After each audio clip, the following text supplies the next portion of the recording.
ہمارے آقا ہمارے مولا امام اعظم ابو حنیفہ۔ الحمدللہ رب العالمین والصلاة والسلام علی سید المرسلین، اما بعد فاعوذ باللہ من الشیطان الرجیم، بسم اللہ الرحمن الرحیم۔ الصلاة والسلام علیک یا رسول اللہ وعلی آلک واصحابک یا حبیب اللہ۔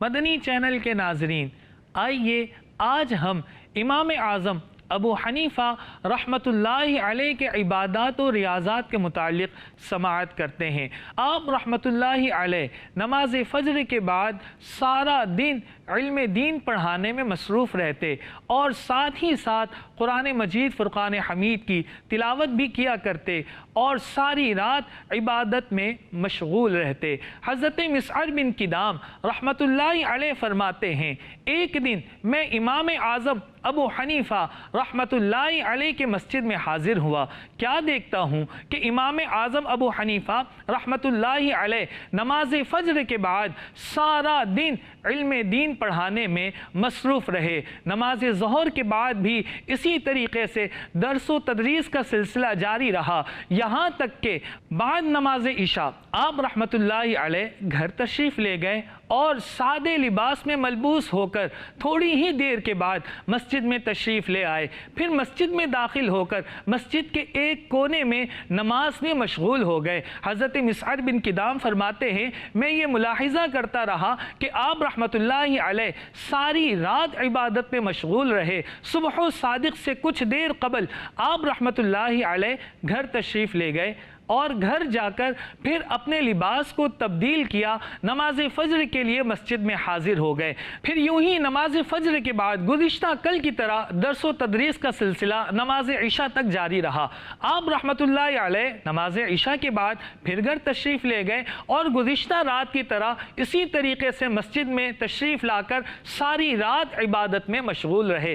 حضرت مسعر بن کدام فرماتے ہیں، میں نے امام اعظم ابو حنیفہ رحمۃ اللہ علیہ کو تیسرے دن بھی ملاحظہ کیا، آپ رحمۃ اللہ علیہ تیسرے دن بھی اسی طریقے سے مشغول رہے۔ حضرت مسعر بن کدام رحمۃ اللہ علیہ فرماتے ہیں، میں امام اعظم ابو حنیفہ رحمۃ اللہ علیہ کی طرز زندگی کو دیکھ کر بے حد متاثر ہوا اور یہ فیصلہ کیا کہ اب اپنی ساری زندگی امام اعظم ابو حنیفہ رحمۃ اللہ علیہ کی خدمت میں گزاروں گا۔ چنانچہ میں نے امام اعظم ابو حنیفہ رحمۃ اللہ علیہ کے مسجد میں قیام کر لیا۔ آپ رحمۃ اللہ علیہ کا یہ معمول رہا کہ روزانہ نماز فجر کے بعد درس و تدریس کا سلسلہ فرماتے اور دن میں روزہ رکھتے اور ساری رات قیام میں مشغول رہتے۔ حضرت مسعر بن کدام رحمۃ اللہ علیہ فرماتے ہیں، امام اعظم کا یہی معمول رہا اور نماز ظہر سے کچھ دیر قبل آپ رحمۃ اللہ علیہ آرام فرما لیا کرتے تھے۔ امام اعظم رحمۃ اللہ علیہ کے تقوی کا یہ عالم ہے کہ آپ رحمۃ اللہ علیہ حضرت حفص بن عبد الرحمن رحمۃ اللہ علیہ کے ساتھ تجارت کیا کرتے تھے۔ آپ رحمۃ اللہ علیہ کے پاس کچھ کپڑے ایسے آئے کہ جس میں کچھ عیب تھے۔ آپ رحمۃ اللہ علیہ نے حضرت حفص بن عبد الرحمن رحمۃ اللہ علیہ سے فرمایا کہ جب یہ کپڑے کو بیچو تو اس میں یہ عیب بتا دینا۔